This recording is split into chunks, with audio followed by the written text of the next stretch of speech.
I always thought the biggest lie between us was the age thing. He said he was 27, turned out to be 32, whatever.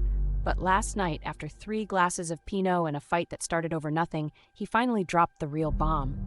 He looked me dead in the eye and said, "You know your ex? We had a bet. He said I couldn't make you fall for me.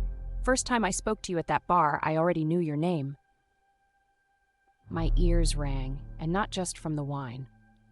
I replayed every conversation, every inside joke, realizing he'd already known everything about me before I'd even smiled at him. He swore he fell for me after, that it stopped being a game. But every memory twisted in my gut. Was the first "I love you" just another move?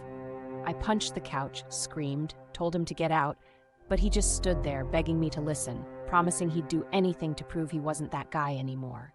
Then it got even worse. My ex, the one who'd started the whole thing, texted me screenshots, chats between them, laughing about my quirks, placing odds on how long it would take to get me into bed.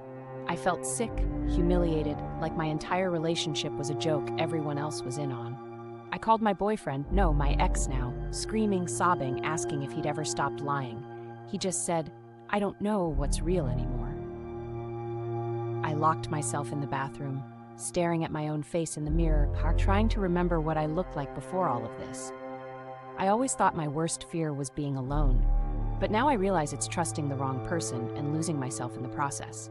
The craziest part? Even after all this, a tiny part of me wanted to believe he really did love me.